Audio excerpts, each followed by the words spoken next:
Assalamualaikum warahmatullahi wabarakatuh.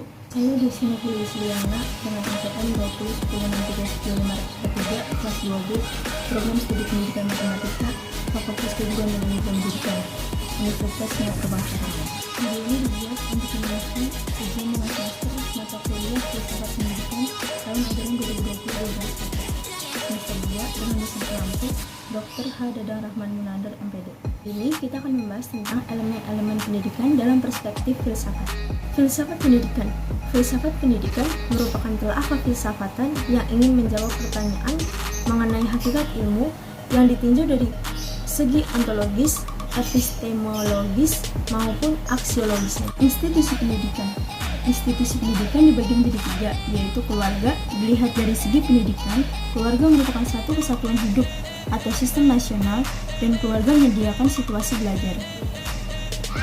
Yang kedua, ada sekolah. Pendidikan nasional dikembangkan secara terpadu dan serasi, baik antara berbagai jalur, jenis, dan jenjang pendidikan maupun antara sektor pembangunan lainnya serta antara daerah. Dan yang ketiga adalah masyarakat. Masyarakat merupakan lembaga ketiga sebagai lembaga pendidikan. Bagaimana kemajuan dan keberadaan suatu lembaga pendidikan saat ditentukan oleh peran serta masyarakat yang ada. Sumber pendidikan dibagi menjadi dua, yaitu guru dan buku ajar. Guru adalah seorang pengajar suatu ilmu, umumnya merujuk pendidik profesional dengan tugas utama mendidik, mengajar, membimbing, mengarahkan, melatih, menilai, dan mengevaluasi peserta didik. Sedangkan buku ajar adalah buku yang digunakan sebagai buku pelajaran dalam bidang studi tertentu, yang merupakan buku standar yang disusun oleh pakar dalam bidangnya untuk maksud-maksud dan tujuan instruksional yang dilengkapi dengan sarana-sarana pengajaran yang serasi dan mudah dipahami oleh para pemakainya di sekolah-sekolah dan perguruan tinggi sehingga dapat menunjang suatu program pengajaran.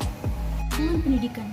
Lingkungan pendidikan dapat diartikan sebagai berbagai faktor lingkungan yang berpengaruh terhadap praktik pendidikan. Alat pendidikan. Sarana dan prasarana pendidikan itu adalah semua komponen yang secara langsung maupun tidak langsung menunjang jalannya proses pendidikan untuk mencapai tujuan dalam pendidikan itu sendiri. Misalkan bangku, kursi, meja, papan tulis, dan lain-lain. Metode pendidikan. Metode pendidikan dibagi menjadi 5.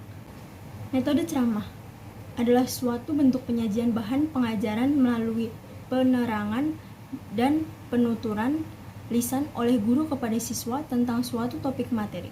Metode diskusi adalah memberikan kesempatan kepada siswa atau kelompok untuk mengadakan perbincangan ilmiah guna mengumpulkan pendapat untuk kesimpulan atau menyusun ke berbagai alternatif pemecahan suatu masalah. Metode demonstrasi. Metode mengajar yang menggunakan peragaan untuk memperjelas suatu pengertian atau untuk memperlihatkan suatu proses atau cara kerja suatu benda yang berkenaan dengan materi. Yang keempat, ada metode eksperimen.